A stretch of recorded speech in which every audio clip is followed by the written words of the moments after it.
Good morning. Good morning.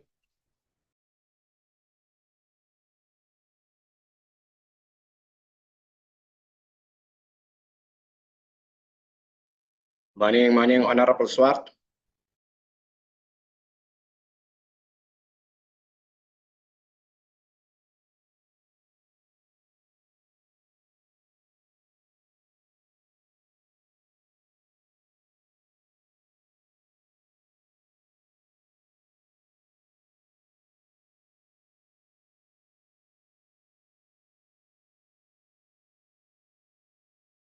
Morning, Honorable Salt. Early beds. Yes, good morning. Now, I just want to know because my name was there again, but I see they corrected now. Yes, no, I'm in. I was just worried that I'm in the wrong platform, but I'm here. Thank you.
Recording in progress.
Good morning, honorable members.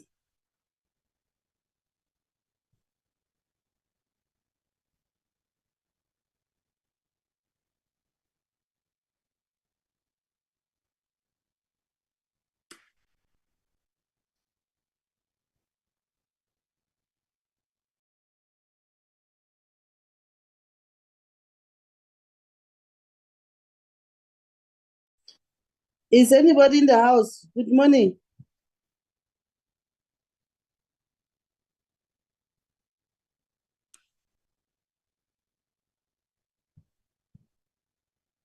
We are here, Chairperson.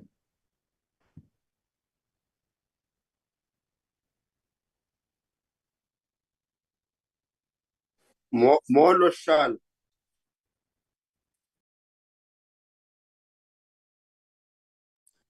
Good morning, my chair.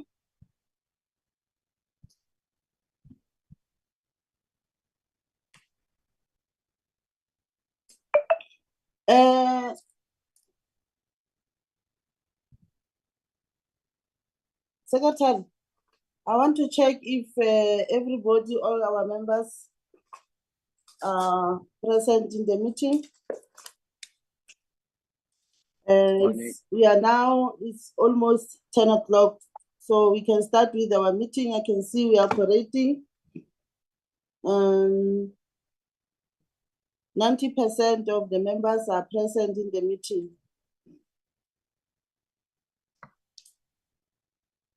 Morning, Chair. Yes, you are correct. 90% of the members are already here. And I've seen National Treasury and SARS are already here as well. Okay.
Good morning, honorable members, stakeholders, and officials.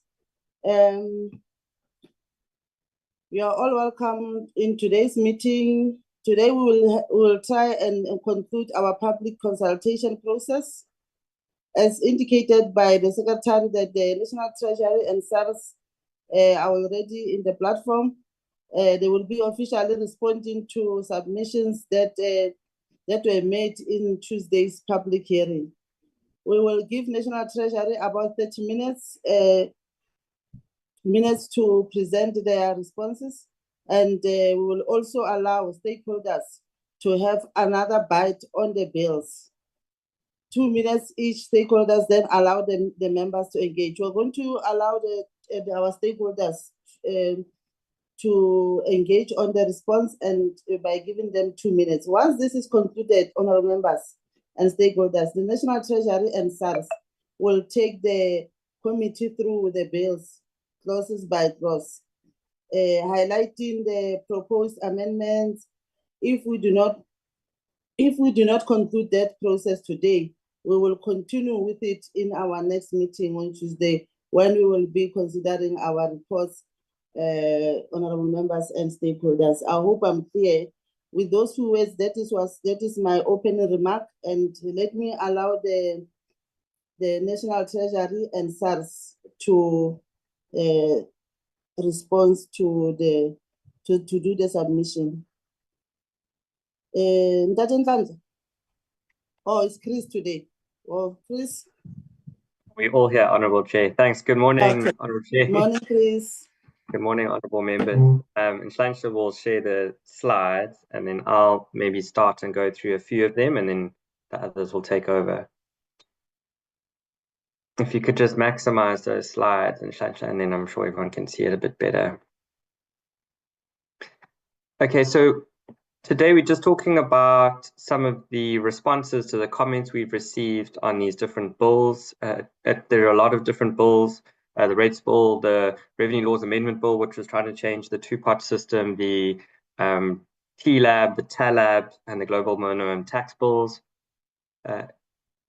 That's great, perfect. And then if you go to the first one, the main comments on the retirement side were in relation to the Revenue Laws Amendment Bill. Even though the two-part system did come into effect on 1 September 2024, there were a couple of adjustments we needed to make.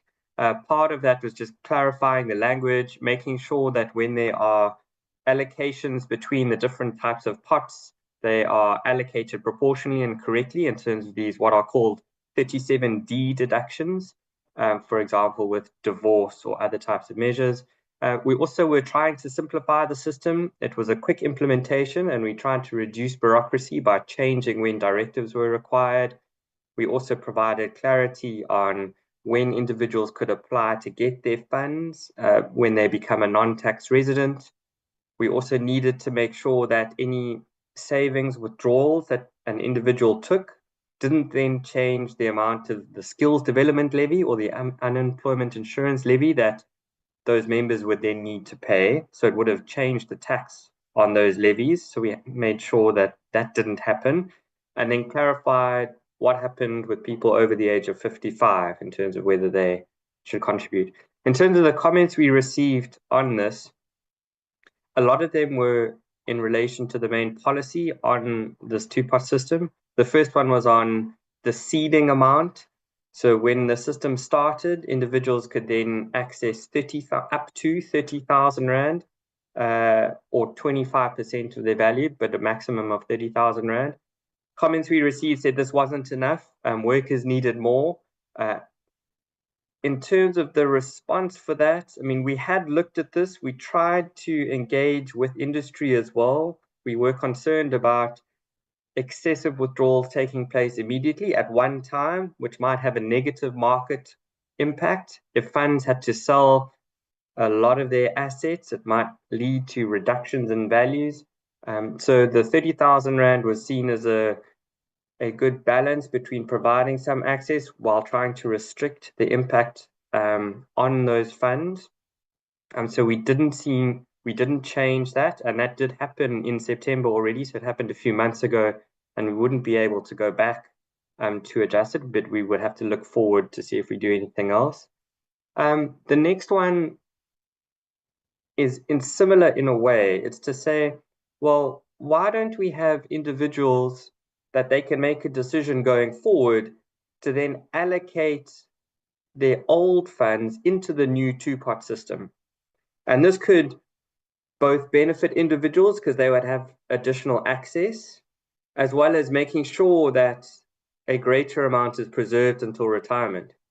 So this is an interesting proposal which could have benefits because it could increase preservation. If you said that individuals have to put it into the new system, then 2/3 of that amount could be preserved until retirement, which is very good for preservation. And then 1/3 would be allowed access through the savings part. So in effect, this would increase that 30,000 Rand, but on the other hand, it would increase preservation. So we are thinking about this, we are reviewing it.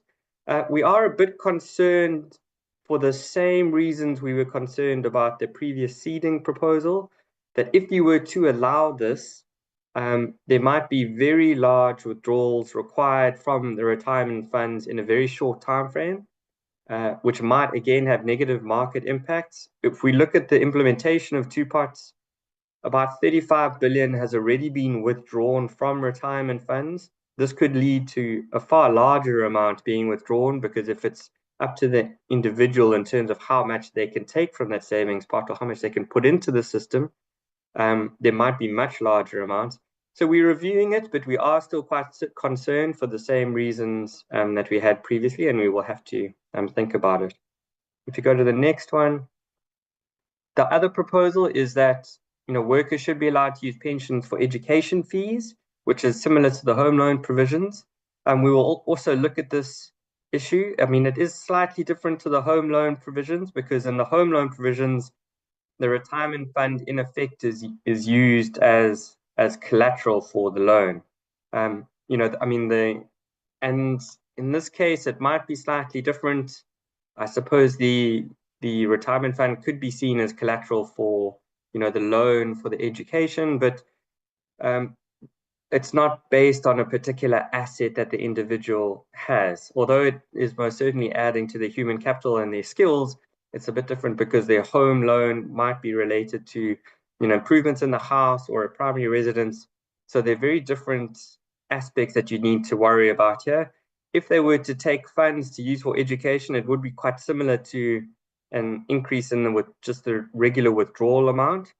So we will have to think about those connotations, and we haven't made any changes in these bills today. These bills have been about implementing the two-pot system and making sure that they are more effective.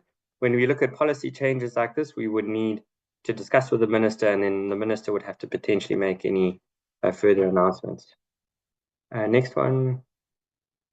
And then I think I'll hand over to Nhlanhla for some of the technical issues going forward. Thank you, Honourable Chair, Honourable Members. Thank you, Chris. Basically, we received, let's say, 4 comments that was in relation to those members who were over 55 as on 1 March 2021, but who wanted to elect into the two-pot system. So there was 2 comments. Basically, maybe as a background to this comment is the fact that the two-pot system has been, the legislation itself has evolved over time. It's a project that started 2020, and however, even last year, even early this year, when the bill keeps on changing, some of the pension funds, then they developed rules. And then these rules were then approved by the FSCA as the bill gets evolving. And then even after 1 August again, there was another group that used the version that came out to, let's say in this instance, to approve the rules in relation to the valuation when a member wants to take the money out with respect to the seeding capital, with respect to the seeding amount. So now the question then that became was that from National Treasury side, we're saying we're okay with the views to say, okay, let's have those 2 rules, one that have been approved early and the one that relates to the current bill, so that we give that optionality for the funds. However, we also communicated that to the Standing Committee on Finance. However, then unfortunately the bill didn't have doesn't reflect the both issues. So we are now thinking that maybe we can actually try and do a quick bill that can be tabled in the following year in relation to that issue. And I'm trying to include both issue on opting in and this part. And then the third one, there was in relation to a non-South African resident, whether is he still allowed to make a once-off withdrawal.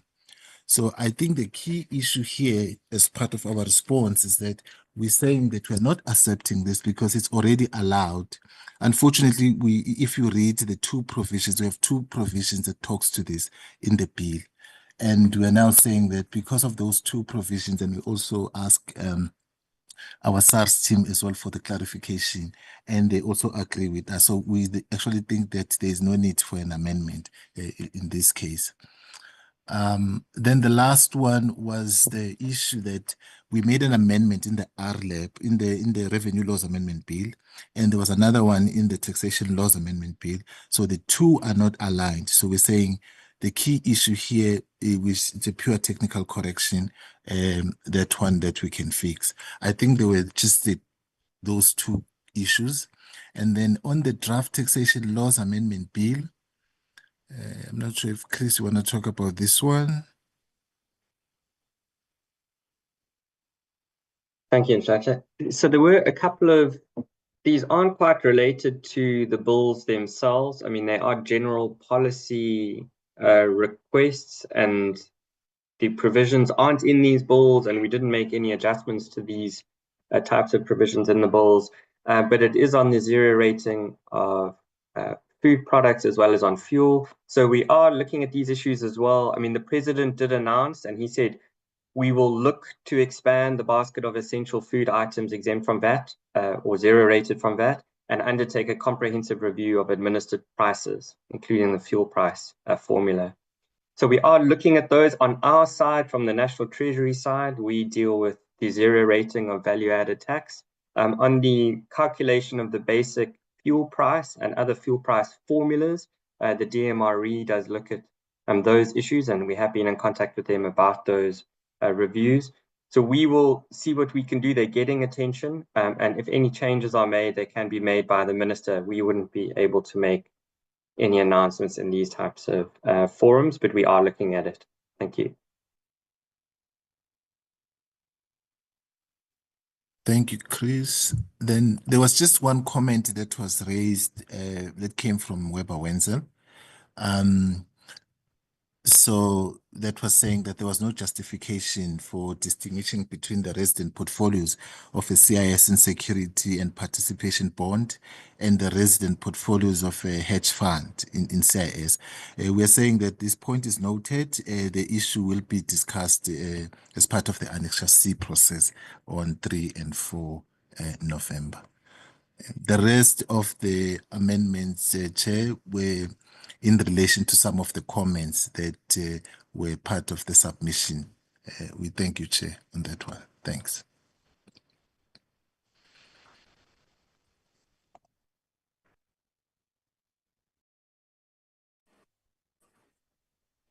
Are you done, National Treasury?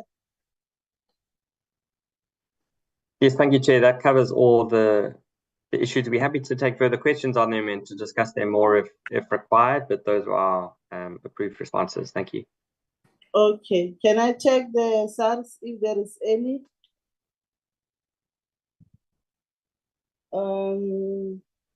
Good morning, Honourable Chair, and good morning, Honourable Members. Nothing from SARS' side. Thank you.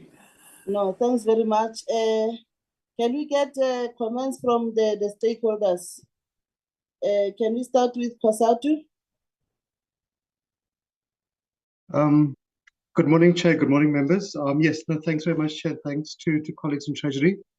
We had basically made two sets of submissions on the TLAB and the TLAB. On the one issue, it was around the two-part pension reforms, and I think we've appreciated the partnership we managed to build with Treasury colleagues, with industry colleagues, and the kind of unique consensus we managed to forge, Chair, on the two-part reforms. We think it's gone well until the implementation, despite some bumps here and there. And we think it lays a good foundation for future changes to really make sure that our pension funds are geared towards supporting workers during their career and retirement. So basically, Chair, we had discussions in the 6th Parliament. The one urgent issue, I think we had consensus with Treasury, is that if a worker loses their job, they should retain access to all the savings to ensure they can, pay the home loan, pay the car loan, take care of the family, etc. So that basically in this new two-part reform just simply needs us to make sure that we, amend the legislation to allow workers to tap into the preservation part, because they do have access to the vested rights and to the savings pot. And I think we've had some good discussion with Treasury colleagues about what could be a useful modality. Could it be like a monthly salary replacement equivalent? But we do need to move quickly on it, Chair, because workers do lose their jobs all the time. We do think, Chair, there is a need then also to have a discussion around allowing workers, I think as the DDG Chris Axelson mentioned quite correctly, the choice to transfer from the vested rights pot to the new two-pot regime, because that can help boost savings whilst giving more relief. and then I think then having discussions further on. But I think first, those are the two urgent ones, Chair. We wouldn't want to see this take too long. We want to maintain the momentum, so we think that if we can have the discussions conclude by February, so next year, let's bring amendment bill to Parliament in the budget and get done by September next year. Then, Chair, just lastly on the VAT and that issue, Chair, it's been discussed since when the former Minister of Energy, Jeff Khadebe, made a first promise in 2018, and it's been delayed since that time. We do appreciate there is, constraints on the fiscus, but we do need to see how to give relief to commuters, to workers and society, businesses. And we do need to have a review of it, as well as to see, can we expand the VAT exempted essential goods? There's about 10 items which can help boost nutrition, etc. We've had discussions, Chair, at NEDLAC on the cost of living, and I think we found that government has just kind of run away from those discussions, for lack of better words. And the President made a similar commitment in the opening of Parliament address in July. So we do want to see government moving with a little bit of speed. We do appreciate these things are complicated, but we think we do need to move with a bit of greater speed than simply to have a commitment being made by members of cabinet repeatedly and then not being actioned upon, etc. But I think from our side, Chair, we're always available to engage with Treasury. We hope to engage them as well. But yeah, thanks very much, Chair. Thanks, Pax. Now goes to Asisa. 2 minutes, please. Thank you. Good morning, honourable members and colleagues. Thank you for the opportunity to respond. We are very grateful for National Treasury and the committee's consideration of the issues and the concerns that we submitted. Treasury did not indicate whether they will amend the bill to deal with the two issues that would make actions unlawful if changes are not made now. Treasury referred to a quick bill. We're not exactly sure what that means, but if these changes to the opt-in provisions are not made now, actions that have been taken since the 1st of September will become unlawful. We also note the response on the change in tax residence provisions. We are very concerned that the provisions that Treasury referred to is overridden by other provisions in the Act, and that the interpretation would then not come out the way it was intended, although Treasury believe that it does. That overriding provisions is a concern for us. Thank you very much, Chair. That's all.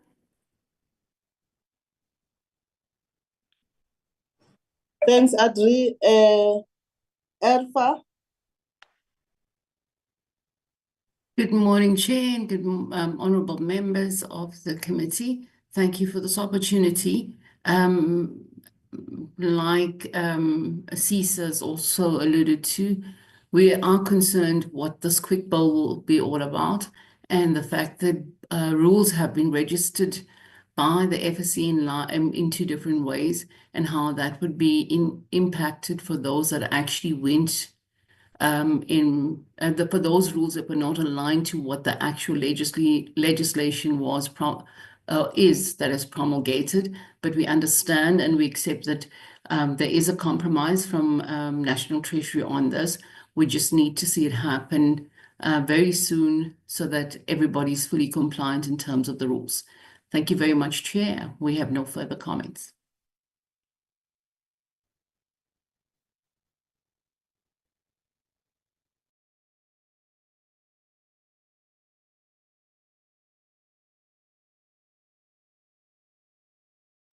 Thanks, Nalandri.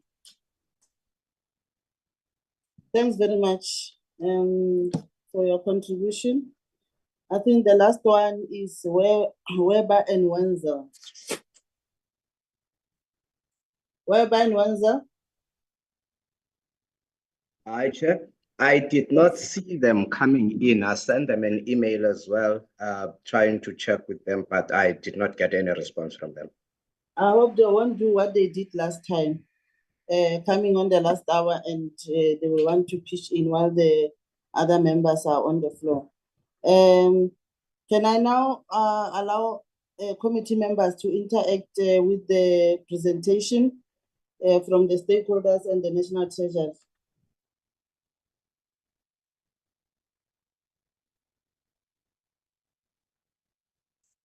I have Honorable Ryder, Majola,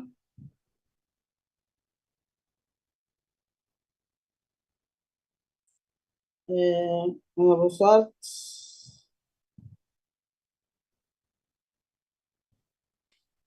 I see only 3 hands. I can be corrected, maybe also be assisted if there is another hand. Honorable Ryder?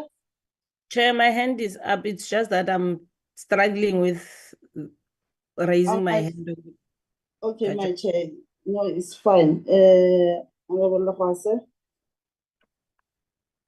Yeah, your gadget does not have that that icon. Suisa?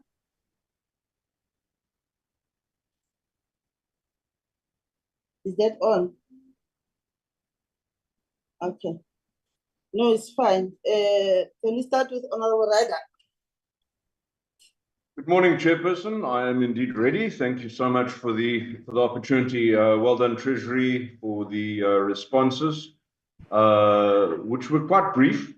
I think perhaps I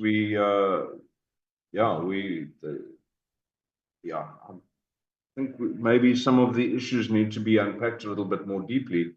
And Chair, I'm actually though going to keep my inputs quite short. I think that first of all, I just want to go back to Mr. Axelson, Chris. The comment that you made about large-scale withdrawals from retirement funds is quite interesting to me, and you gave a number. Now, you know, it is a big number, and we must accept that. And yet, as a percentage of the bigger scheme of things, it might not be that big a number. It's just the percentage is quite small, I believe. So the impact is quite limited. But again, I think it's important for us as a committee to understand the modelling that that Treasury does, or to ask how much modelling actually gets done in terms of what the likely impacts are of these changes, because you're saying you're approaching things cautiously because of the potential impact that the changes might make, and so what kind of modelling happens? And it's a question that's come up in different fora over time. But I do believe it's important for us to understand, you know, are these kind of Hail Mary decisions where we make the decisions and then pray that nothing goes wrong further down the line? Or is there a fair amount of modeling and calculation that goes into it? So, please put our minds at rest, but also help us to understand the decision-making process and certainly inform us or keep us better informed in terms of that process. That's part one. Part two, I do think that the caution when it comes to using pension funds as collateral is indeed important. And you know, the fact is that we have seen in the past where people had opportunities under old laws going way back to use the petrol funds as collateral, and then you have people trying to get their fingers on that pension fund and as a result, and it actually ends up being a system that's quite abused, and then people lose their retirement savings at the hands of, I don't want to say loan sharks, but perhaps organizations that are given access to these things and act in ways that are not in the interests of the individuals. In the long term, it might have short-term positive impacts, but longer term, I think major issues and major concerns. And I think we need to remember that pension funds are there to do that, just that, is provide pensions. If people want to have forced savings for things like education, there are other products that I'm sure CISA will certainly CISA's members will really enjoy explaining to you the different products that are available for specific, almost forced saving type of arrangements to ensure that gets done. next input is not mine, Chairperson. It's actually on behalf of Mr. Brits, who is with the Magistrates Commission today. So I believe he's tendered his apologies for the meeting. But the question goes out regarding that issue of who's permitted to appear in a high court and who has the right to determine who should pay costs. And I think Mr. Brits made the point that those responsibilities actually fall to the presiding officer of the court, and there seems to be a move to try and usurp those powers and legislate those powers, which has been deemed to be inappropriate. I didn't hear a specific response on that, Chair. Perhaps you can fill me in a little bit more. And then the final question from my side is, you spoke about some changes, and I'm just trying to work out, are you making formal changes to the bills before us now? And will that trigger a reversion? So there was a technical change that you mentioned, and perhaps others.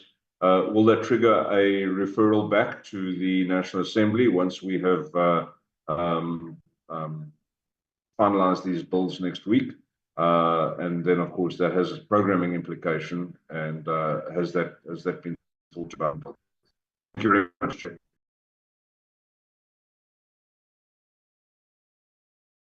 Honorable Majola. Thank you very much, Honorable Chair. Greetings to the colleagues.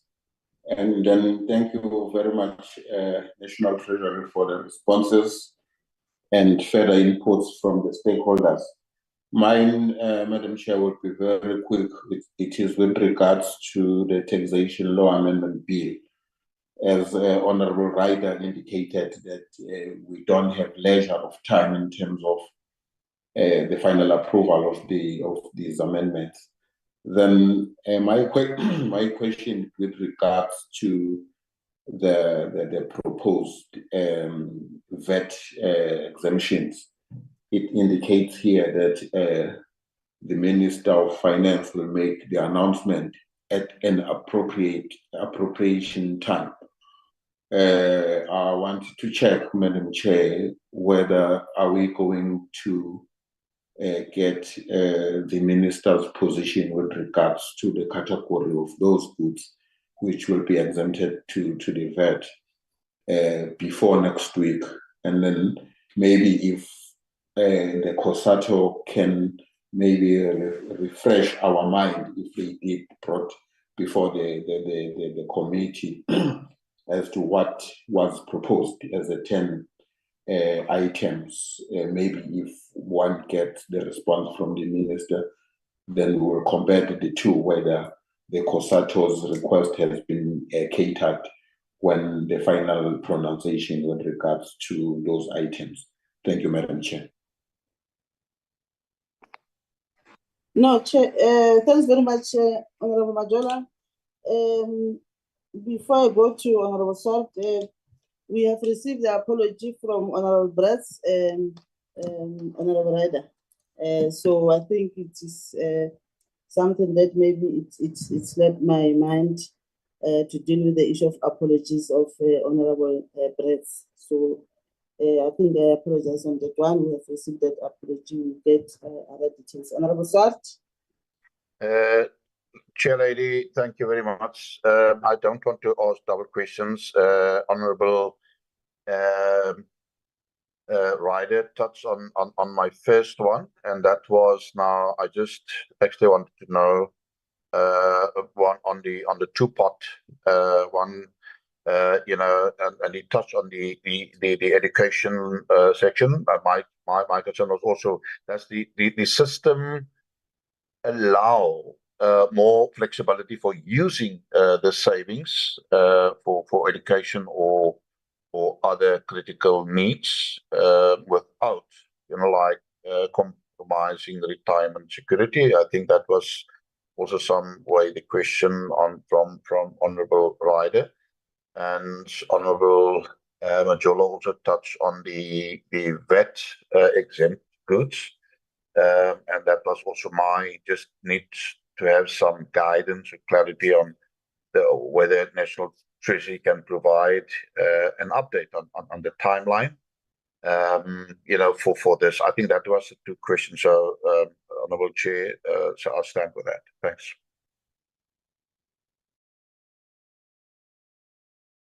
Thanks, honourable members.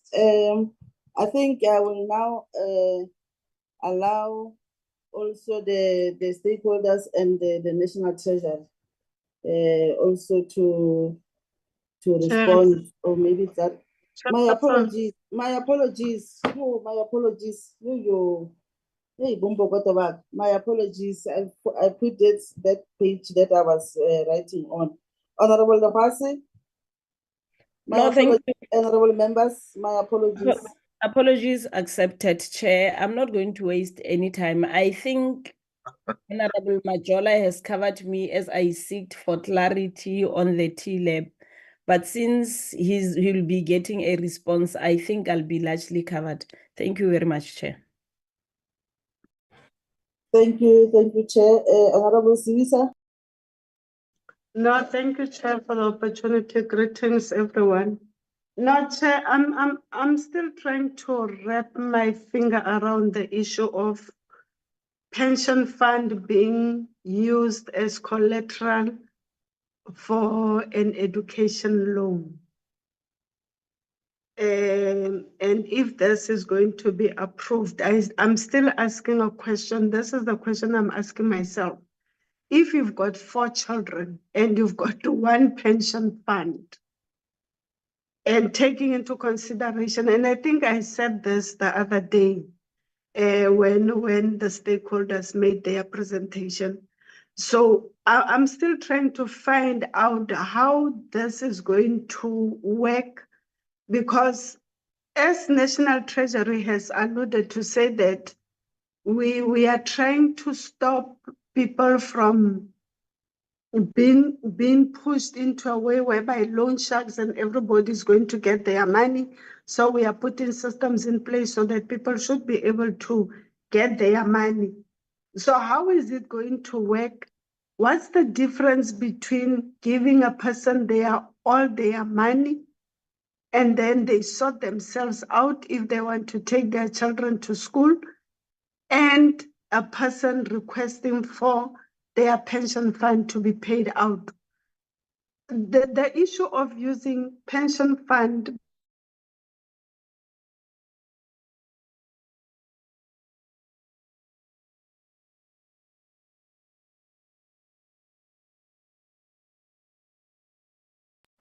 Honourable Sivisa.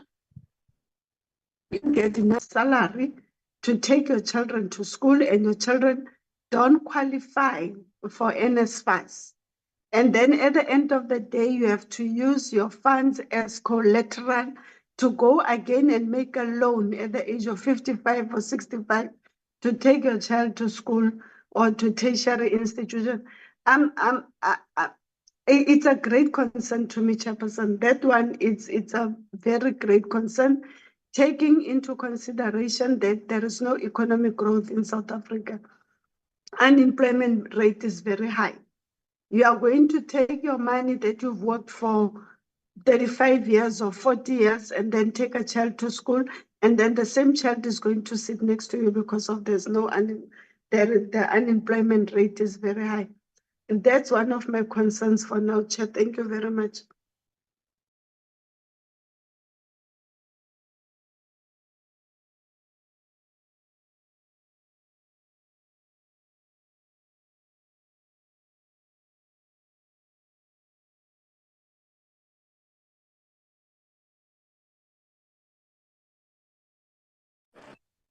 Honourable Sivisa.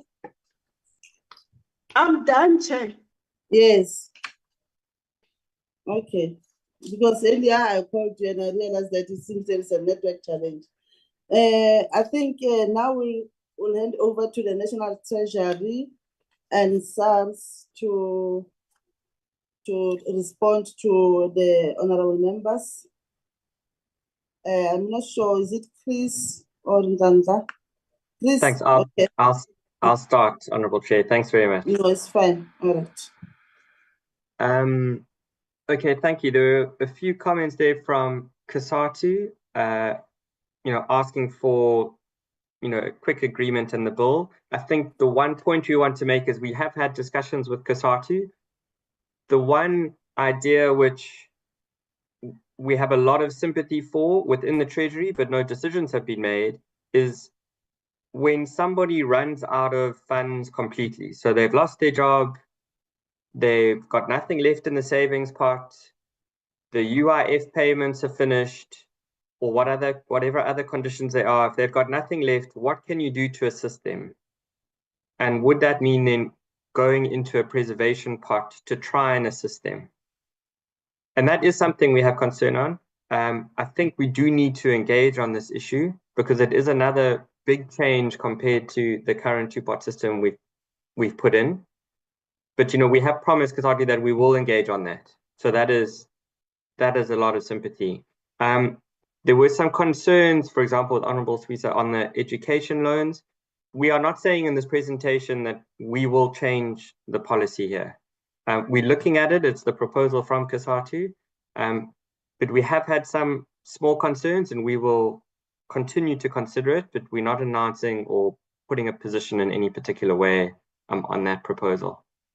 On ASISA and for IRFA, and this is important and it also relates to the Honourable Member's questions about, does this bill need to go back to the National Assembly? ASISA and IRFA are asking for a change which would require this bill to go back to the National Assembly. We don't think this needs to be done. We can make adjustments in the bills at the beginning of next year to align with the policy position that we have stated, that the different seeding amount can occur based on either 31 August or when the individual elects to retire. And we are committing to say that we will put those changes in.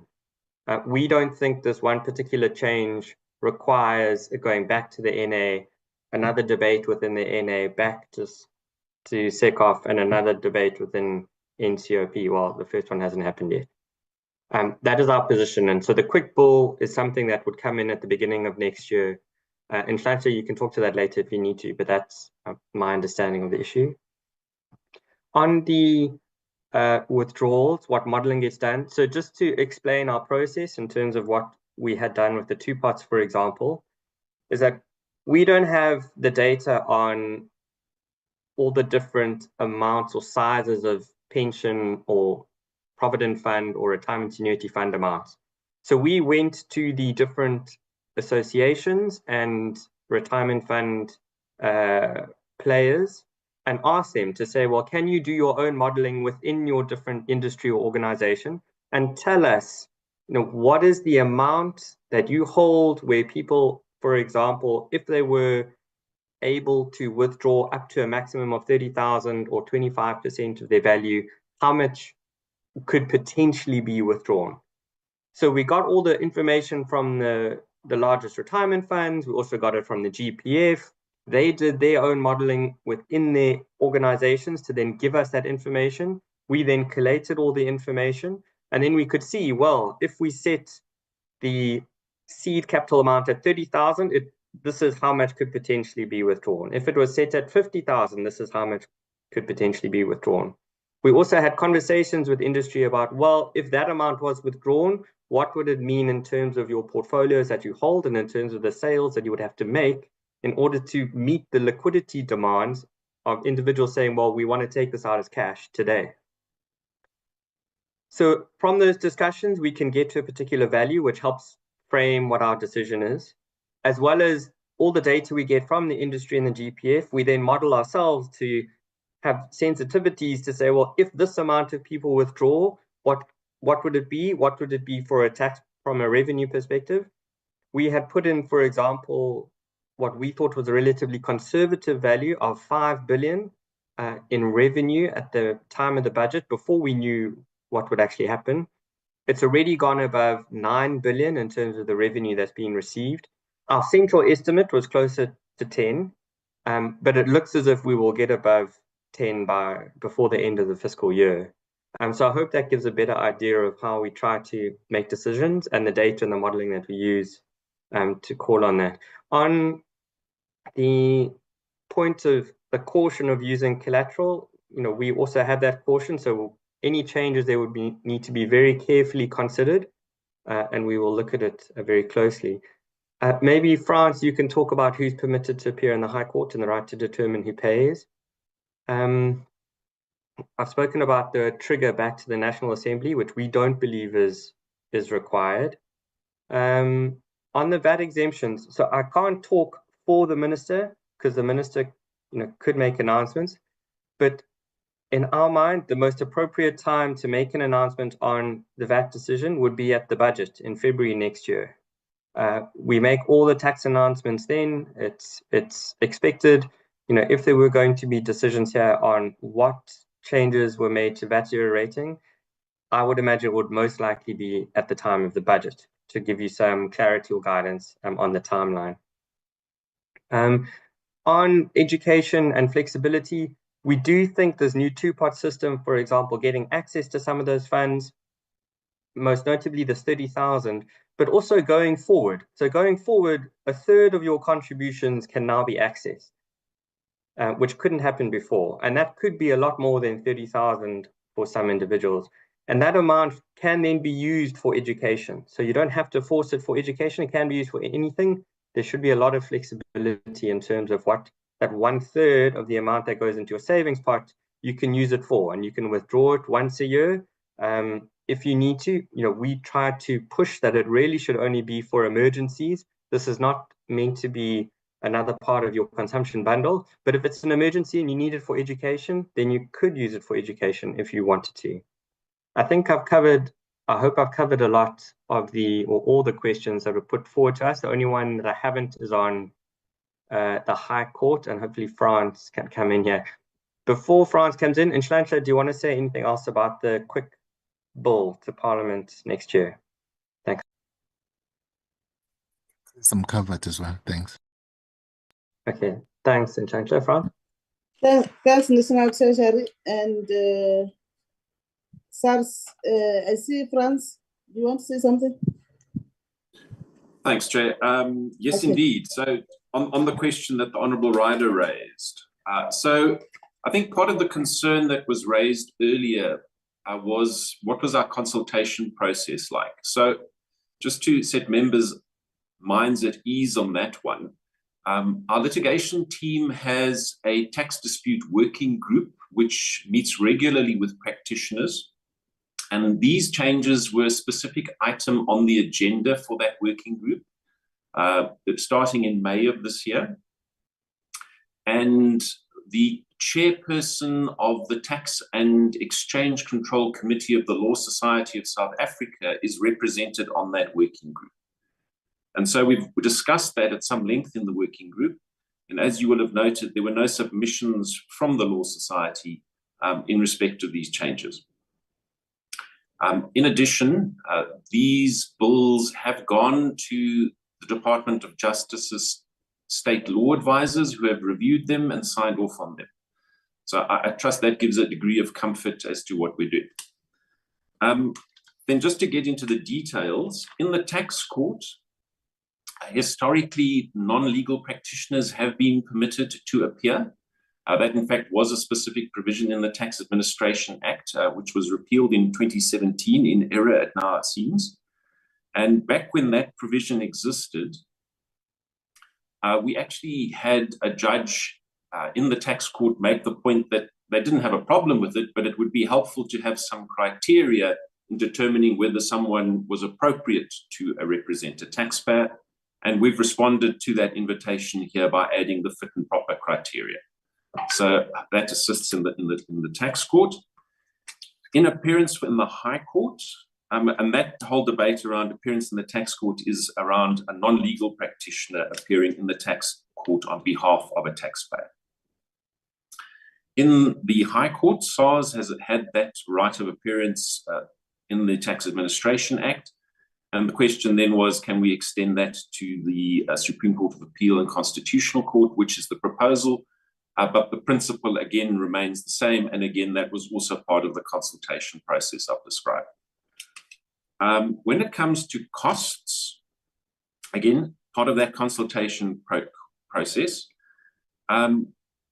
we are not taking any discretion away from the court. ultimately, it is always the court's discretion as to award the costs and what kind of costs to award. So in the tax court, costs are only awarded in exceptional cases because that is your court of first instance. So it is only if the taxpayer's appeal is frivolous or the SARS opposition is, that generally speaking, well, there's some other reason that the court is displeased with one of the litigants, that costs would be awarded. And then in the High Court and onwards, the general rules for costs would apply. But again, if the judge feels that a particular level of costs are warranted, the judge would award those costs or not. That again is in the discretion of the court. The litigants would request costs, but the final decision is the court's. I hope that helps.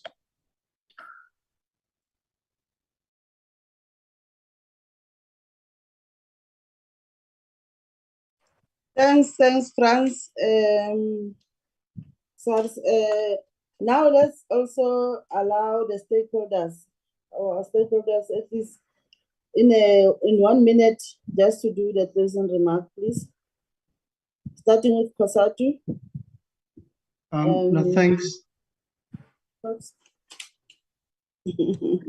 Apologies, Chair. Apologies. No, I jumped too fast, Chair.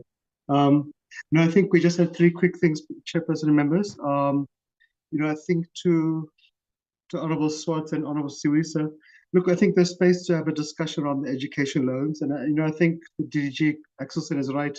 There are pros and cons to it, but we think it's a worthwhile point to have a discussion around it, and we've got that space to do it. But also there's a crisis, Chair. I think, as Honourable Siwisa says, that you find many people are no longer qualifying for NSFAS because NSFAS, the threshold hasn't been adjusted since it was introduced about 5 years ago plus. So less and less people are qualifying. But I think for us, the urgent issue really for the the 2 critical issues. One is to address the issue of workers who've lost their jobs, because you can't tell somebody who's going to lose their house, you have money, but we're sorry. And I think, we've had a meeting of minds with colleagues in Treasury around the modalities. I think it's just to make sure that we can flesh it in a bill and implement it next year, as well as the vested rights proposal we have tabled. And we've done so, Chair, in a win-win approach, because we need to manage multiple issues which are all critical. I think, Chair, with regards to the 10 VAT exempt items, I think the key proposed new item was around individual frozen chicken pieces, because it's a key nutrition item for most families, the issue of sanitary pads, but also there's a few other additional items like soya mince, pickled beans, fortifies maize, amasi as well. And I think, again, the issue of some issues you might want to exempt from VAT, some issues you might want another creative option like buying sanitary pads and distributing them at schools, at universities, at health facilities, etc. But we do need to do something. But I think, helping to reduce the price of key food items helps to boost nutrition, education rates, etc., etc. I think, let me stop there, Chair. I hope I've covered members' questions. Thanks, Chairman. Thanks, Comrade Parks. Asisa? Thank you, Chair. I need to emphasize that if the provisions related to over 55s in the bill becomes effective before this quick bill that Treasury foresees, the actions that have taken place in the fund since the 1st of September 2024 will be made unlawful. If this bill becomes effective, actions already taken will become unlawful, although Treasury agreed that the intention was to have those options available. That is a big concern for us. Thank you.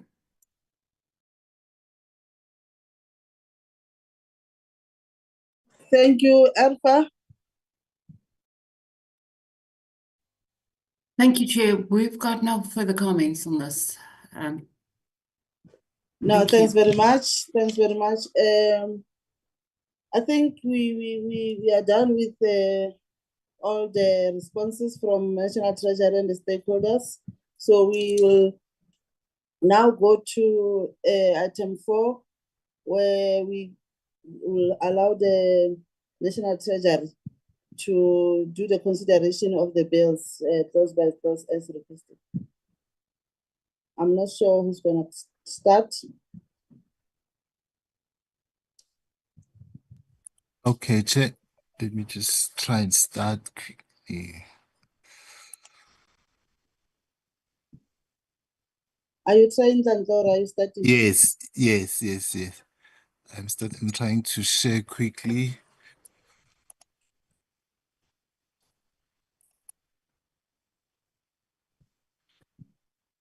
Okay, Chair, I'm starting with the rates and monetary amounts amendment bill. The aim of the bill is to make adjustment to the excise duties on tobacco, alcohol, and carbon tax. And then on clause 1, basically we have an amendment to Schedule 1 to the Customs Act. And there we are actually dealing with the updates that were announced in the budget that relates to excise duties on alcohol, excise duties on cigarette and tobacco. And yes, Chair, that's what we're doing on clause 1. Chair, I'm not sure, should I continue? Yes. Okay, then on We are listening. yes, okay, on clause 2, Chair, the amendment the amendment is actually made in section 5. We're actually raising the carbon tax rate from 159 to 190 per ton of carbon dioxide equivalent emissions. And then on clause 3, Chair, we seek to amend symbol B from 0.6 cents to 0.69. And then clause 4, Chair, is just a short title of the rates and monetary amounts amendment bill. Thank you. And let me get another one.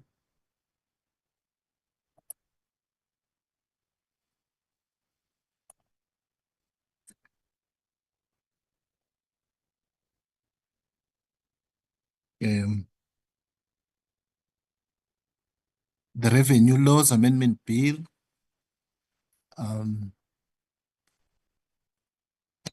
Chair, the key ones here, because of the clauses are actually quite a lot, and we're actually doing the amendment, as we stated earlier, that the aim for this one was to clarify some of the technical corrections that were made in the 2023 RLAB. So I'll just go through some of them as well in clause 1. One of them, we were trying to align the amount that needed to be deducted according to section 37D of the pension funds, such that they are now proportionally deducted from each component, now that we have 3 components. Chair.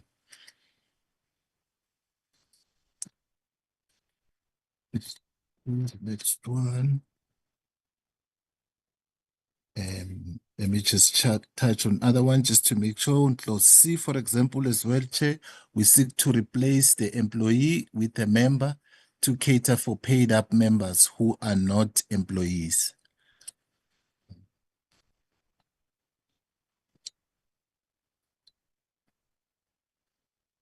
And then on clause F, it was also a technical correction which seeks to insert the word this with a to ensure grammatical correctness.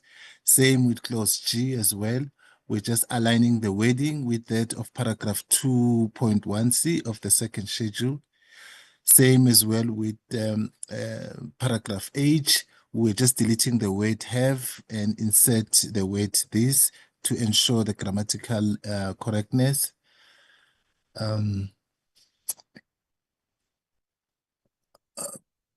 Let me just go to clause J as well. We seek to clarify that the effect from the implementation date of the Pension Preservation Fund will still be allowed to take their one withdrawal from the vested component.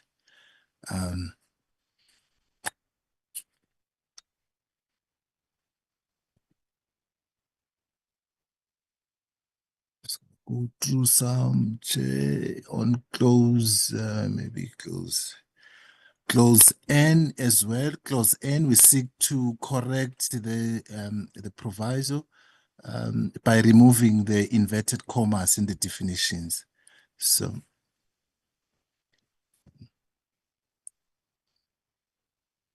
and then as well, clause P, we seek to replace the reference to employee with members to cater for the paid up members who are not employees.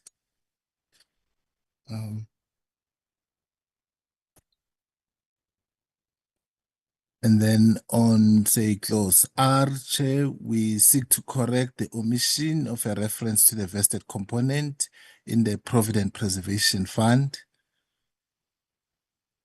Even in clause S, we seek to correct the omission of the reference to the vested component.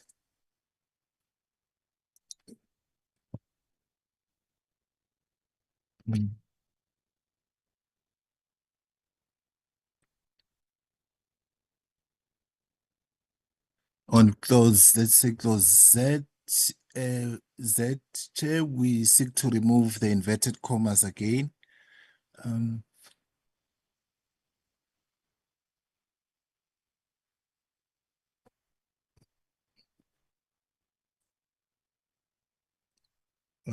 As well as on ZD. So on clause 1, Chair, basically we're trying to fix some of the grammatical issues that happened that stems from the 2023 RLAB. And then on clause 2, basically this was the key issue on the amendment where we're trying to switch off the directives for seeding and for internal allocation between different components. Same with clause 3 as well. We're also switching off the directives.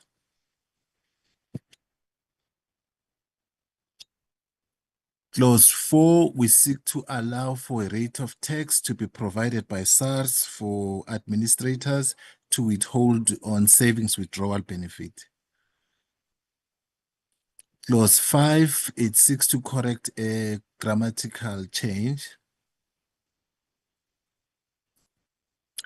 Clause 6, this one is the consequential to add the savings withdrawal benefit definition to on in the Skills Development Levies Act. The same as well in clause 7, it's a consequential amendment to add savings withdrawal benefit definition. And then clause 8 is a short title. And then let me try and go to.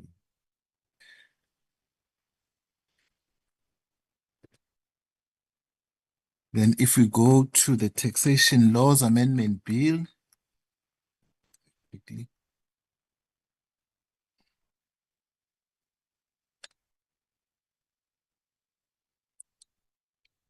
The Taxation Laws Amendment Bill, just like clause 1, because clause 1 is the definition section, so it's got a lot of changes there. However, even if I can go to paragraph A, for example, this one stems from the amendment that we made. It's actually in clause 12, where we seek to encourage investment in the local production of electric and hydrogen powered vehicles. So we added a definition that came from after discussions, after the workshop, we were asked to include a definition there.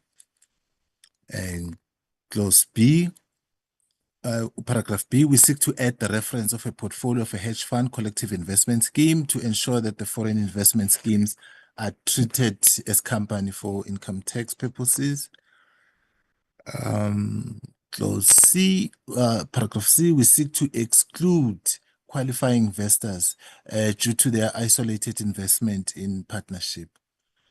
And then in D, we seek to remove sub-item I and 2 as sub-items cap A and B. And then same with E as well. It's part of the definitions that stem from the amendment to encourage investment in the local production of electric and hydrogen powered vehicles. And then clause on F, 1F, the key issue here, we seek to allow the Minister of Finance to issue regulations for unlisted property companies catering for insurance company holder funds, which will be modeled on the regulatory framework for listed property companies. And then in G, it's just a cross-referencing, Chair, that is added.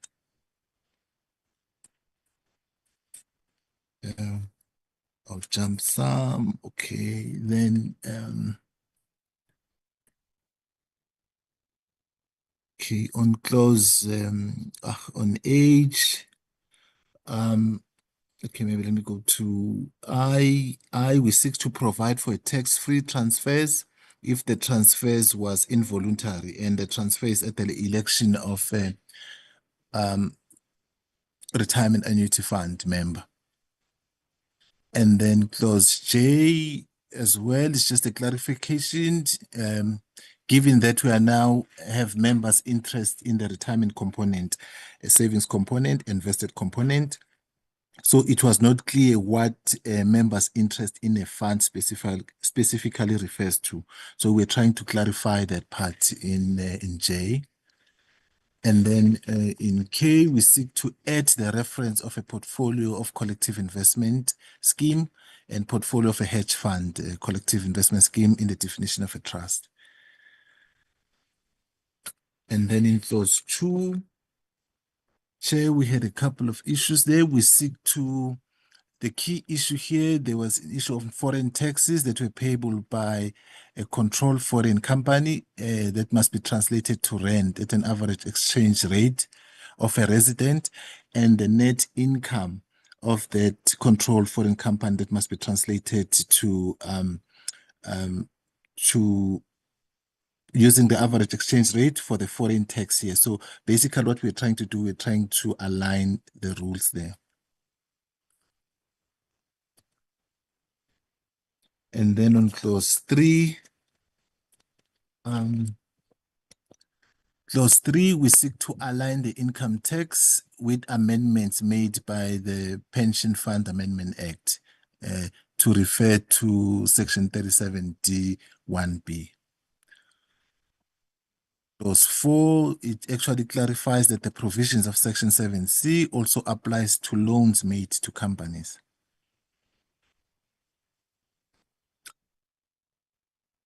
And then on clause 5, again, here is to also part of the amendments that are encouraging investment in the local production of electric and hydrogen vehicles.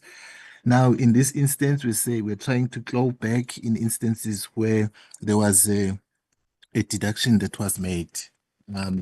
Because we're giving an allowance, and now we want to go back, let's say 50% of the cost in the event that now, let's say that asset is being sold within the period of 5 years. And then clause 6, firstly, we're clarifying whether the settlement of any dividends or foreign dividends in respect of a preference share also falls within the ambit of the allowable redemption. And then clause 7, this one is just a clarification that the policy on hyperinflationary cases, that the third currency should be translated directly to rand and not into the hyperinflationary currency there. As well as there was also another amendment where we're trying to change the word attributable to effectively connected to clarify the nexus of the asset. That was just an amendment there that we're doing. On clause 8, this one is consequential amendment by addition, on A, because we've added now B. And in B, we seek to exclude the interest in a South African retirement funds from the ambit of the exit charge to avoid a potential double taxation, as these amounts will remain within a South African taxing jurisdiction despite the member becoming a non-resident. I think that was 9H. And clause 9, to clarify the refunds occurring within the same year of assessment, that they can be allowed as a deduction. But mainly is to avoid the interpretation challenge there that was brought by the words was. So then we have to say was or is. 10. This one also forms part, is also a consequential amendment to ensure that there's no double taxation for taxpayers who qualify for Section 12V, which is that investment, which is the provision that seeks to encourage investment in the local production of electric and hydrogen-powered vehicles.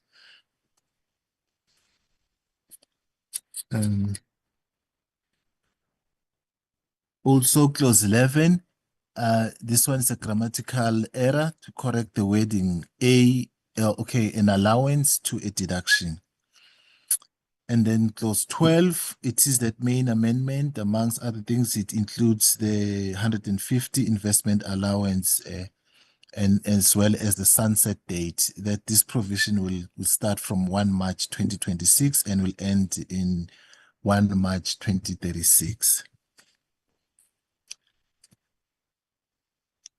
Then clause 13, basically all of these amendments that are made in clause 13, they're just aimed at clarifying the scope of the section by adding research and development in the heading. Then subsequently we needed to translate that in the entire section.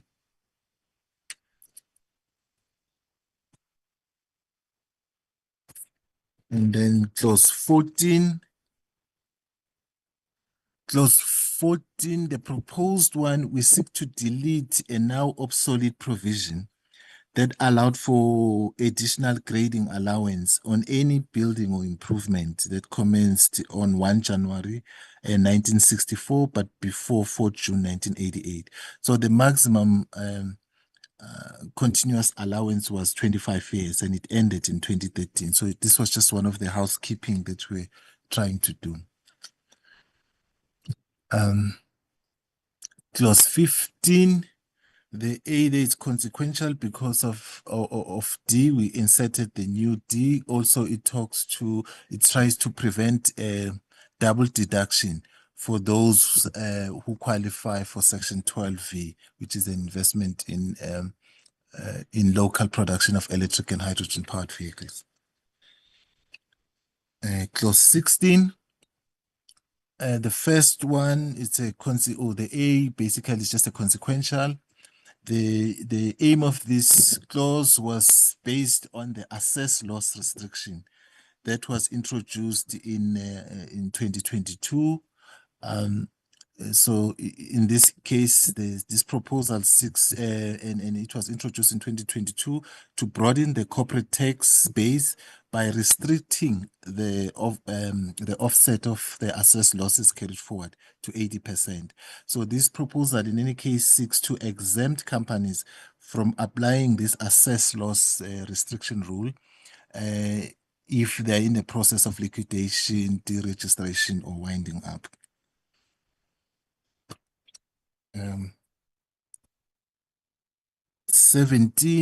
Clause 17 seeks to broaden the prohibition of the deduction of any taxes imposed by including interest imposed. And then clause 18 on section 23M, this one seeks to clarify that there is a reduction in the reduction in the calculation is limited to deductible interest.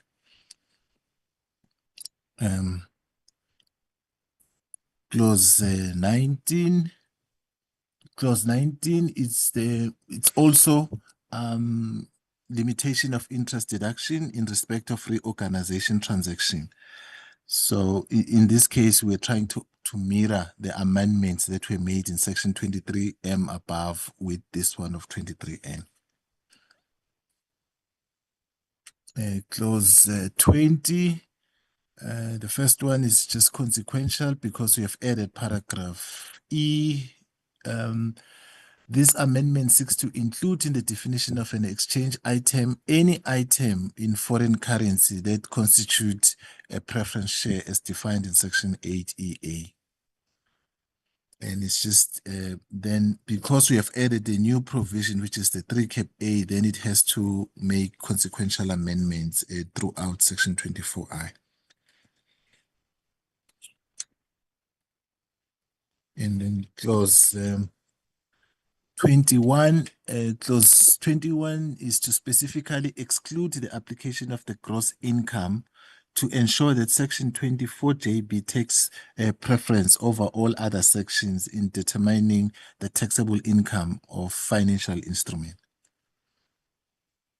Clause 22, it seeks to broaden the prohibition depreciation allowance by including the references to section 12B and 12BA. 23, this one is a clarification for the translation of an amount of contributed tax capital.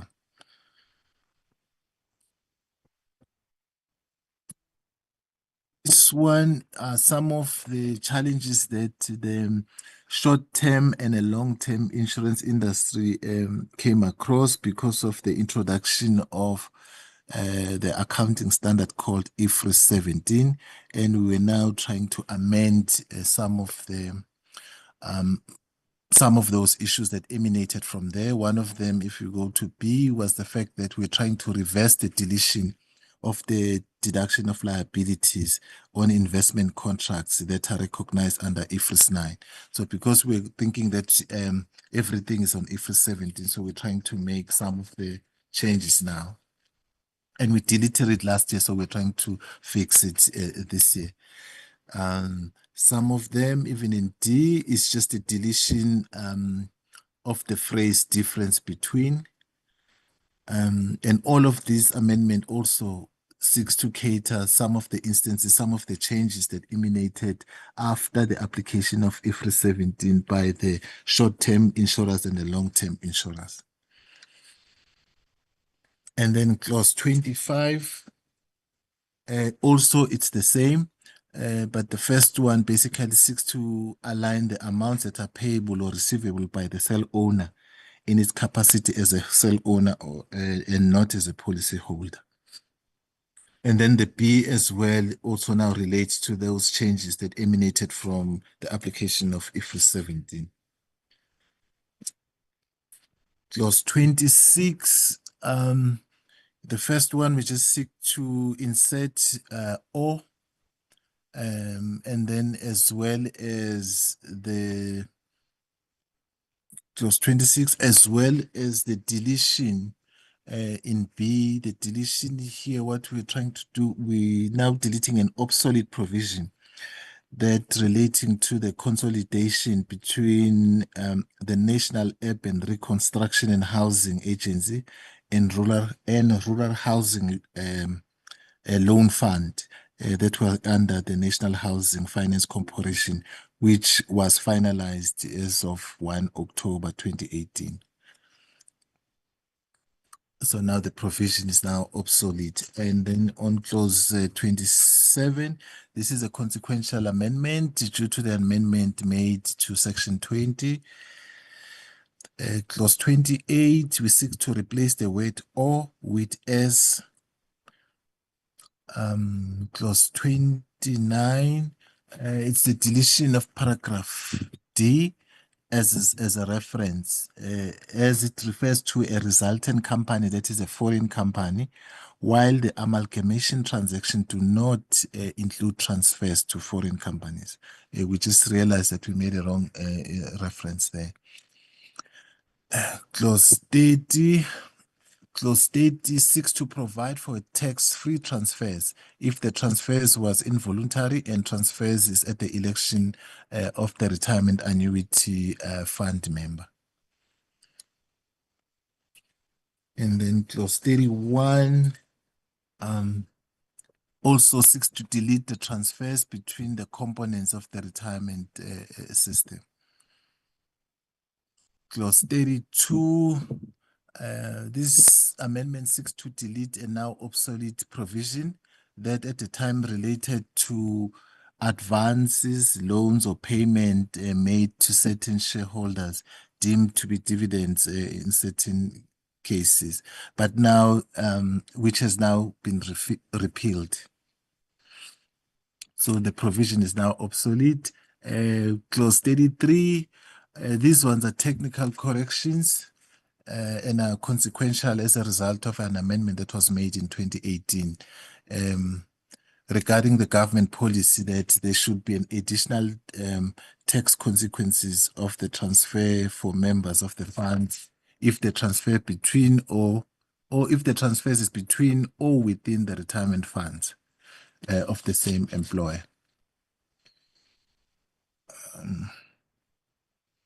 So all of them are just consequential. And then clause 34. Clause 34 seeks to facilitate the interaction and the aggregation of the sum of the annual exclusion for year of assessment. And then clause 35 seeks to align the amendment in the 2023 Act relating to foreign return of capital with the disposal rule in paragraph 64(1)(b). Clause 36. Clause 36, the proposed amendments are consequential upon the substitution of paragraph 82 and the insertion of paragraph 82 cap A into the Act. This change was made by the Taxation Laws Amendment Act 23 of 2020. And then clause 37 is the substitution of obsolete reference in relation to the term adult education and training, which was now repealed. Clause 38, it substitute as well a now obsolete reference to the term adult education and training, which was defined in the now repealed adult education and training. Clause 39. Clause 39, we seek to update the name of this government grant.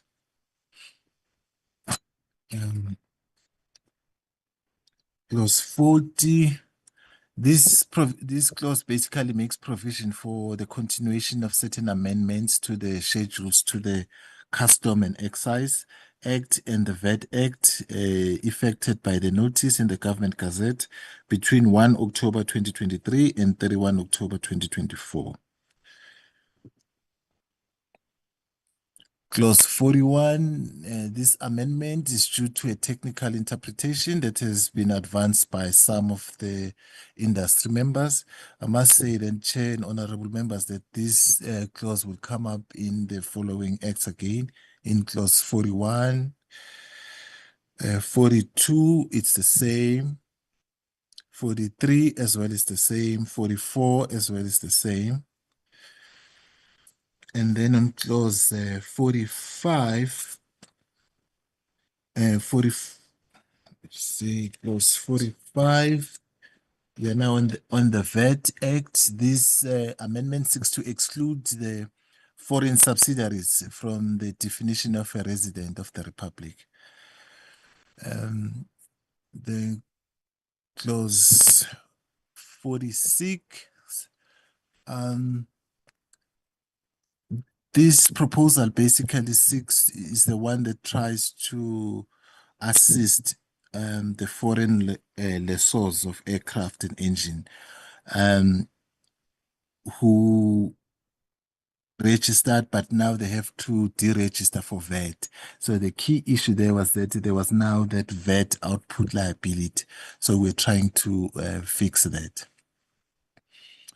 So we're trying to give them some relief. And then clause 47.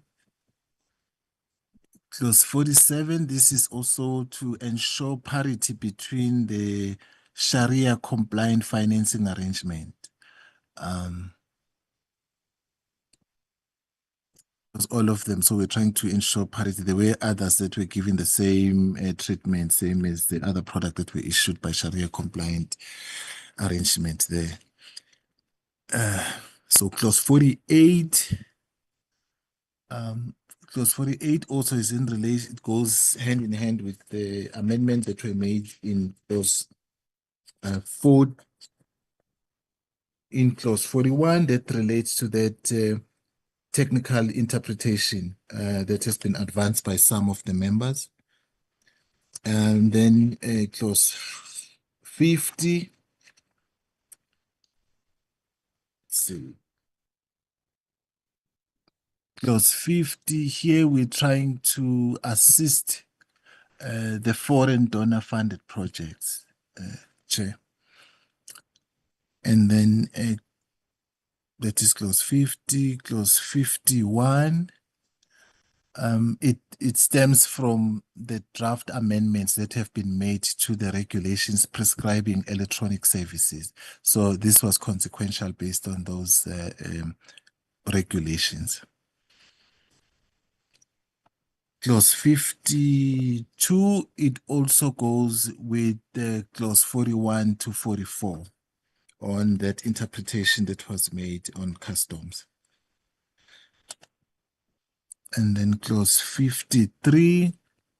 Clause 53 seeks to correct the reference to that of an identical share or a bond as contemplated in paragraph C of collateral arrangement.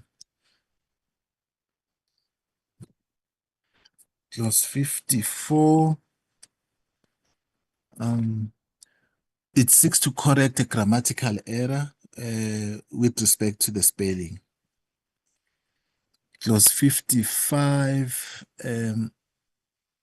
It seeks to clarify that the gross sales will be the amount that would have been received or accrued during the year of assessment in respect of a transfer of the mineral, had that resource been transferred at the conditions specified or at the minimum of the range of the conditions specified for that mineral. And then clause 56 and 57, both they seek to address some of the abusive behavior from certain taxpayers with respect to employment tax incentive. Clause 58. The proposed amendment postpones the effective date of the amendment that relates to section 8F, as well as clause 59. This one postpones the effective date of an amendment that relates to section 8FA from 1 January 2025 to 1 January 2026. Clause 60 as well also postpones the effective date of the amendments to section 23M from 1 January 2025 to 1 January 2026. This one goes with that unlisted property issue that we said the minister will at some point issue regulations. And then clause 61, this relates to the 2015 amendment that removed the commissioner's discretion. So in this instance, we're including section 12BA. Clause 62. This one is based on that operationalization of the National Transmission Company of South Africa. So it is proposed that now that section 6 of the carbon tax, in fact, be amended to allow electricity purchased under the power purchasing agreement to be ceded to this company. so that it will be eligible for the renewable energy premium deduction. Clause 63, this relates to amendment to ensure to make alignment between the Carbon Tax Act and the Department of Forestry and Fisheries and Environment methodological guidelines. So the proposed amendment to Schedule 1 in relation to combustion emission factors and also the net calorific values are being updated there.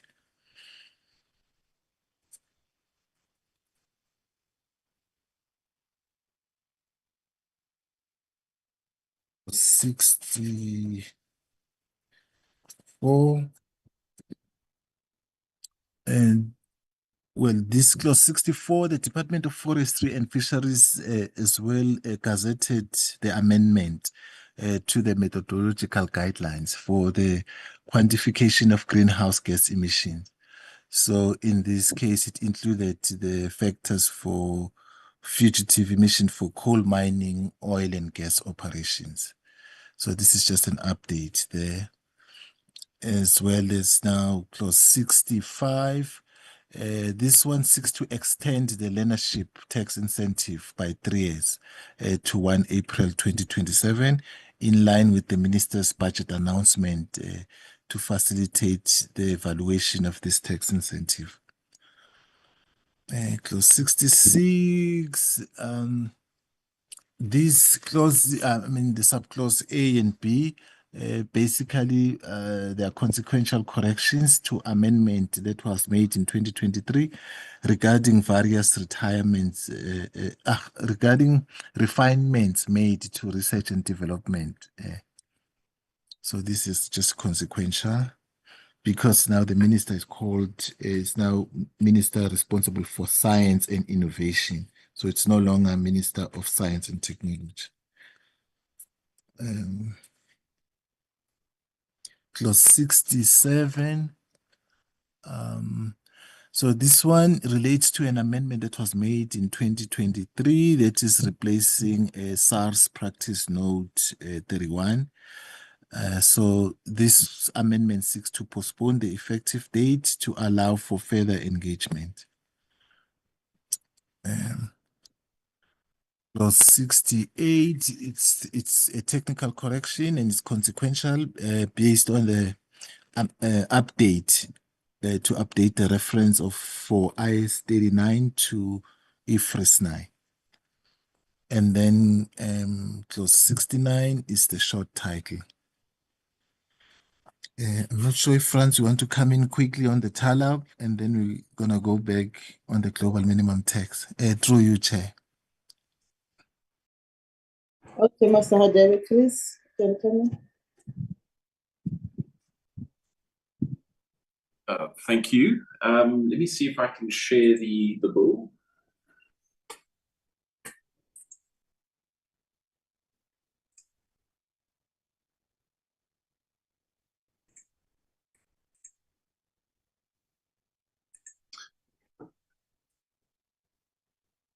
Thanks, Ntantla. I don't seem to have sharing rights at this time. If you could just bring the tax admin bill up, please.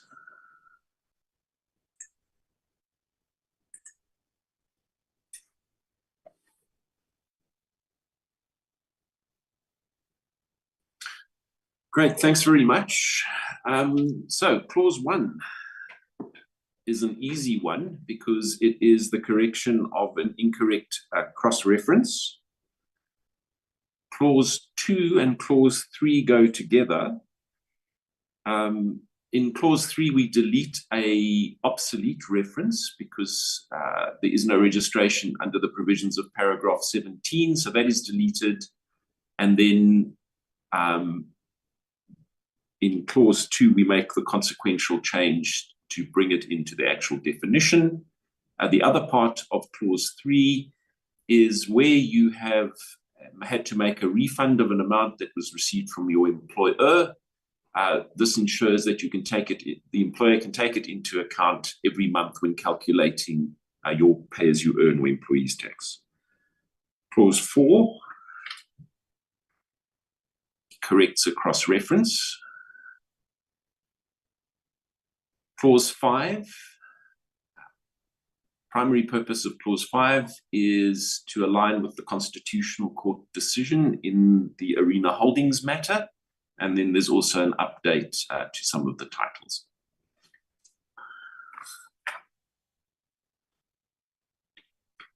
Clause 6 is to assist with the timeframes for bills of entry and allow rules to be made so that we can assist traders in that regard.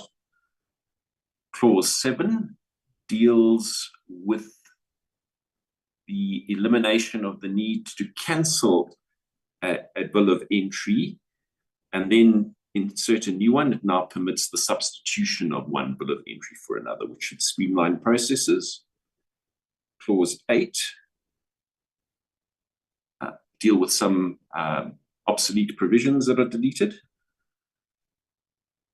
Clause 9, this is in respect of imported services, which I think we dealt with in the briefing, and this is the extension for bringing them to account from 30 to 60 days. Clause 10. Clause 10 assists taxpayers who are not registered vendors but have overpaid their VAT and creates a system to permit them to get a refund if they have overpaid VAT. Clause 11. This ensures that offshore vendors who don't have a presence in South Africa must appoint a person who must appoint someone to represent them, even though that person may not be in the country. And they also don't have to open a South African bank account. But as discussed in the briefing, we then changed the legislation to ensure that where you do get a refund, you now are doing enough in South Africa that we expect you to have a South African bank account. Clause 12 that ties in with that, as does Clause 13.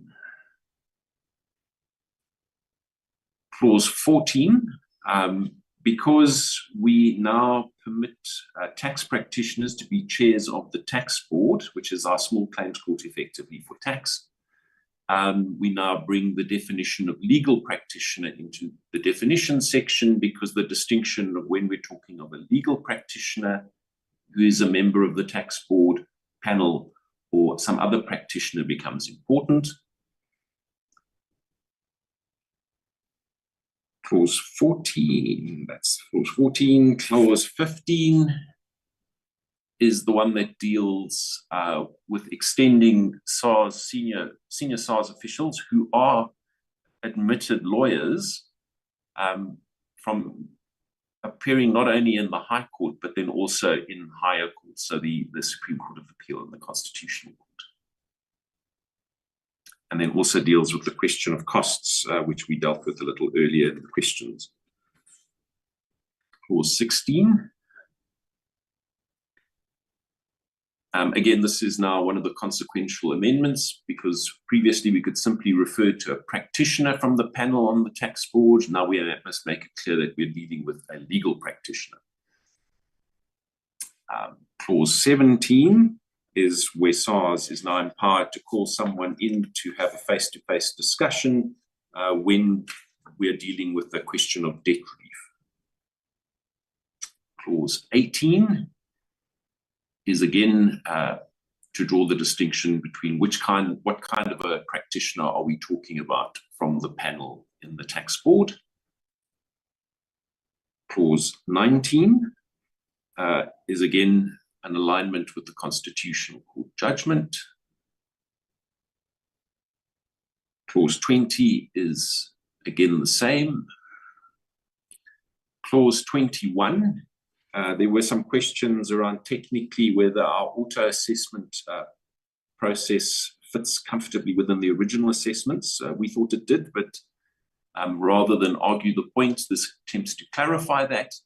It's been through some robust debate during the public comment process, and this is the final result after the changes. Clause 22.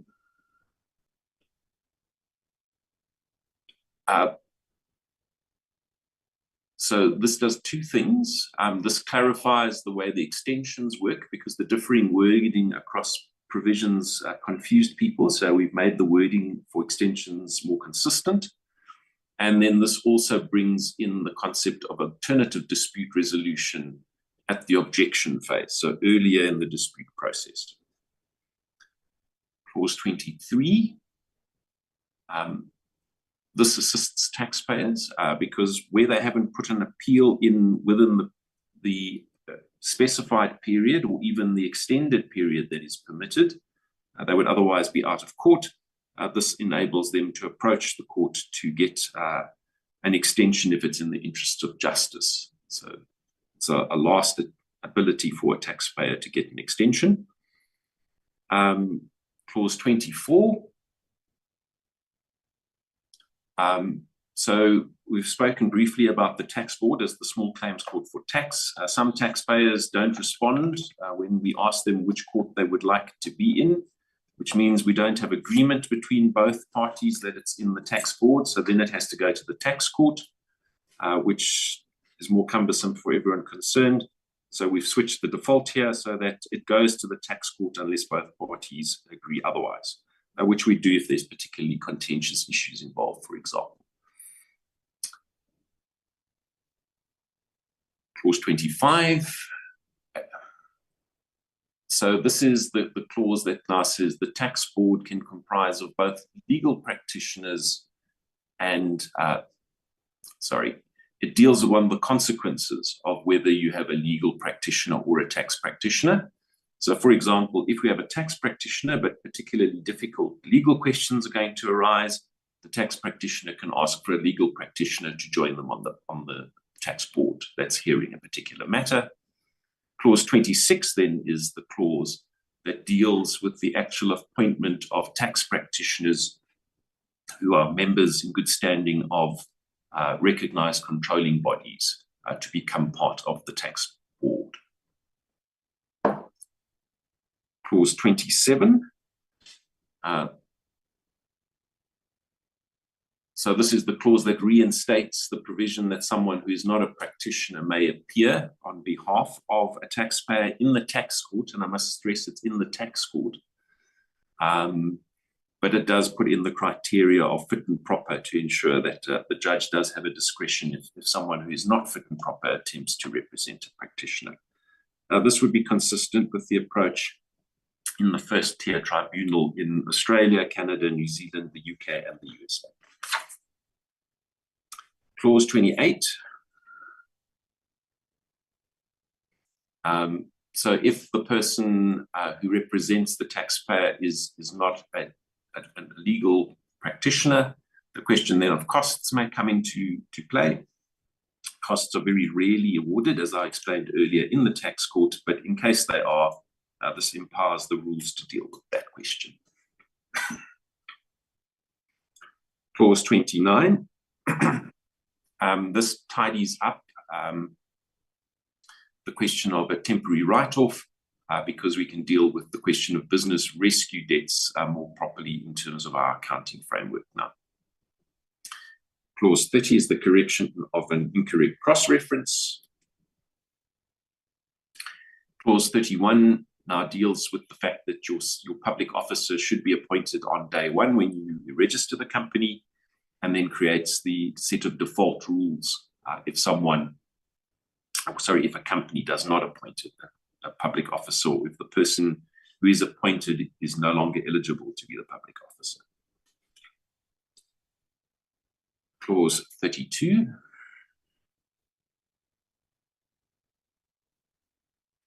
Clause 32 then just follows on from that. A number of those issues still deal with the old system for public officers, so they're no longer required. Clause 33 is just a technical correction, and clause 34 is the short title and commencement. That's the end of that bill. So, Ntlanhla, do I hand back to you through you, Chair? Thank you, Franz. Mr. Hodemi? Chair, apologies there. On the trying now to share. Where can I get now this other bill?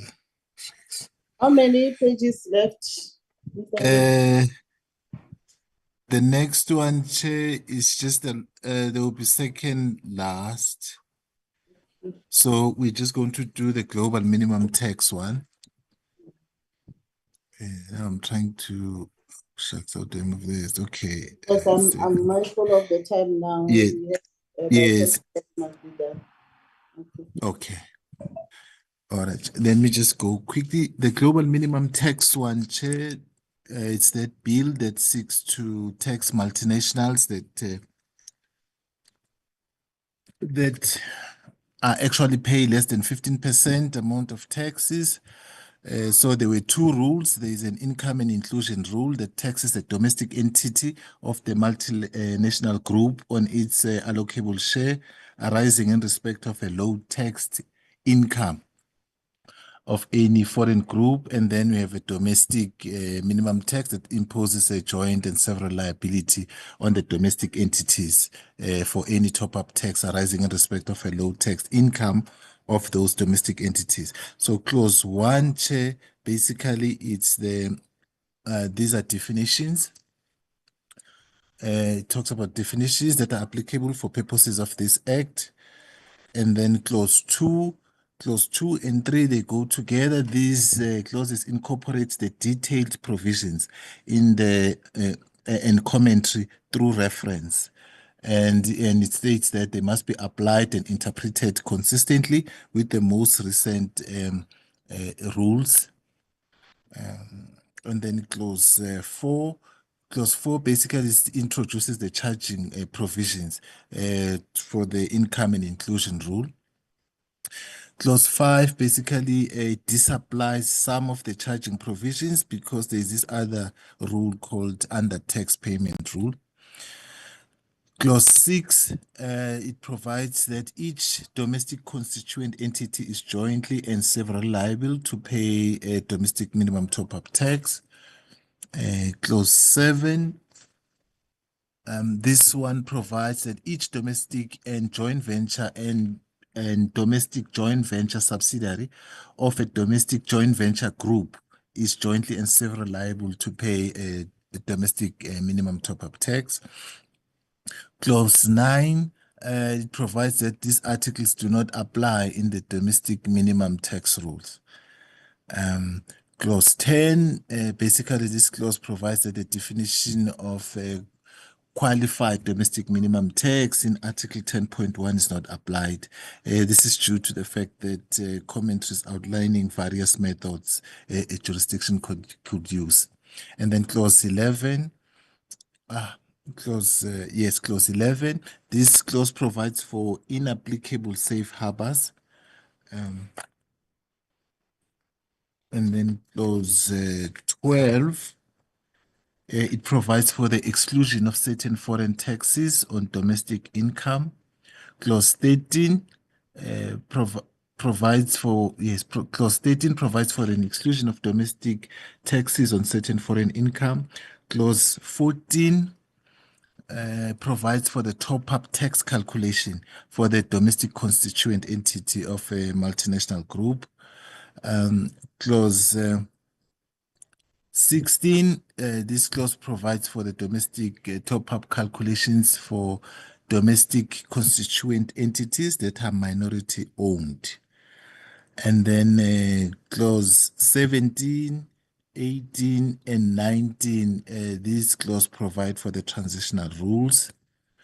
And then clause 20, it states that the top-up tax levied and collected is for the benefit of a national revenue fund.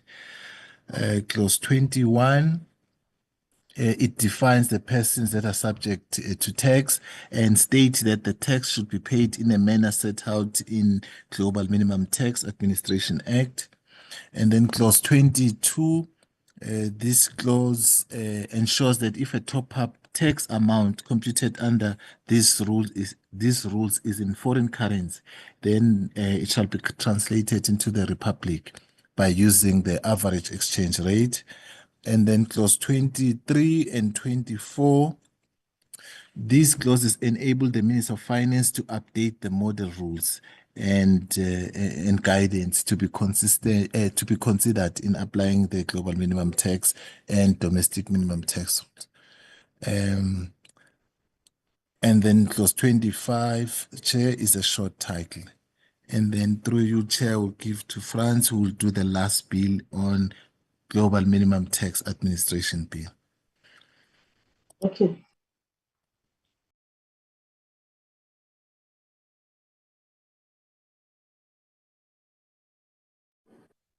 Thank you, thank you, Chair. So again, clause 1 deals with the definitions. Key ones here would be something like the Globe Information Return, which explains what kind of information we're looking for, and reporting fiscal year, which tells you what kind of year of assessment we're looking for. So if we move on to clause 2.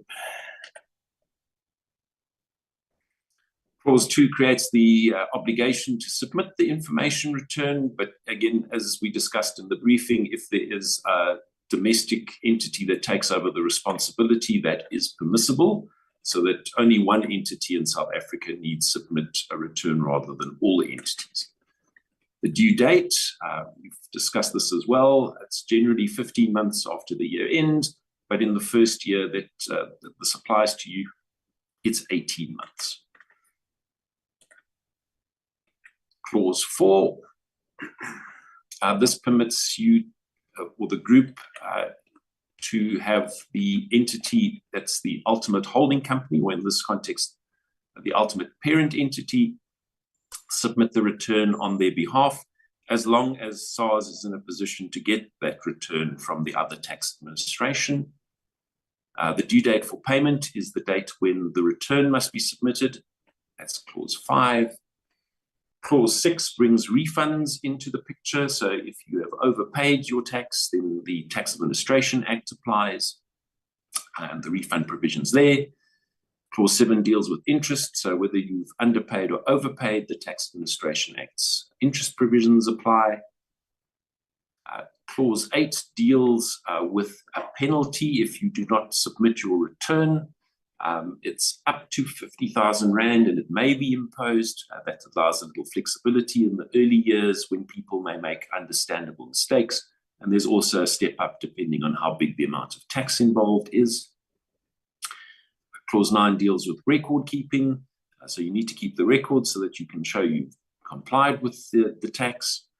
And we also extend the period for which you keep records because of the way the system works, and you need to go back to 5 years ago to ensure that things turned out the way you thought they would. So you need the records to be able to do that. Clause 9, just dealt with. Clause 10 makes it clear the Commissioner is responsible for the Act, and we will administer the Act in terms of the Tax Administration Act, and that if it's not dealt with here, you need to look at the Tax Administration Act. That is the general rule. You use the Tax Administration Act as the overall act, and then you may have specific items in specific acts, which is what this is. Regulations, in case there's something, and it's very clear here, ancillary or incidental. So it's nothing big, but if there are small issues that need to be dealt with, the Minister may make regulations in that regard. And then clause 12 is the short title and commencement. And this is aligned with the main Global Minimum Tax Act. And that's, I think, the last bill. Thank you.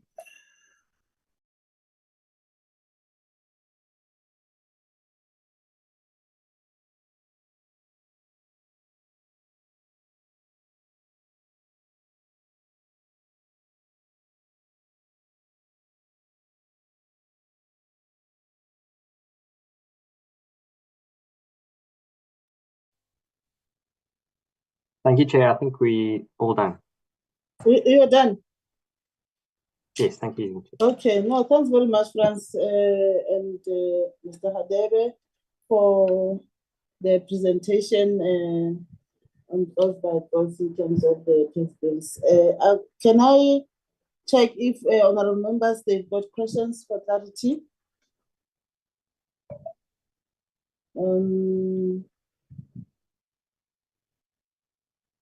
Is there any question for clarity? I don't see any question here. Thanks very much, honorable members. Thanks very much, National Treasury, SARS, stakeholders present. I think it's time for us to say goodbye, and we, as the committee, because it's the same committee that's going to be on the appropriation, we are requested not to log out. Only those stakeholders who are not going to participate on the appropriation meeting. So with those 2 words, I'd like to say thank you to all your participation, the stakeholders, the National Treasury, and the SARS, and honorable members. Thanks very much. I'll now hand over to, or we can just adjourn for break, 5 minutes break, then come back at 12 o'clock. Don't log out, please. We are going to use the same logins for appropriation meetings. And thanks very much. And Kuleko, I'm not sure if there is anything that you want to say to honorable members, or maybe a notice or an announcement. No announcement on my side. We will send out the notice for next week meetings later on today. That's a check. Okay. Thanks. Okay. No, thanks very much, members, and the meeting again. Can we, yes, Chairperson? Thank you. Let's give members 10 minutes. By 10:05, they must be back. Our meeting will start. Or 10 minutes. In a meeting, maybe just a stretch break for 10 minutes. 10 minutes. Okay, thanks, Chair. 12:05, we'll start with the meeting. Okay, thank you, Chair. But don't log out. Thanks. Thank you, Chair. Thank you, members.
Mr. Notat.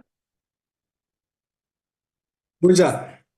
Okay, I wanted to check if you are here. Let me make you a host so that. Please. I can take over. You are a host now. I can quickly jump. Okay, thanks, bro. Sure. This is a relay of meetings, handing over from one person to the other. We'll adopt the same approach on Tuesday as well. Say it again, Chairperson. No. So members must just prepare themselves for a 4 to 5 hours meetings from today and also on Tuesday. Yes, Chair. Sorry, Chair, I just got back to my laptop. I didn't hear that. Chair, lady? I am saying, Mr. Swartz, that this committee has 2 meetings running almost at the same time. So you must prepare yourselves for a 4 to 5 hours meeting for the next meeting on Tuesday. On this one, we've already taken 2 hours. It means our next meeting will also be 1.5 to 2 hours, depending on how the members will be presenting. So just prepare yourself for a 4 to 5 hours meeting for next week. Sure.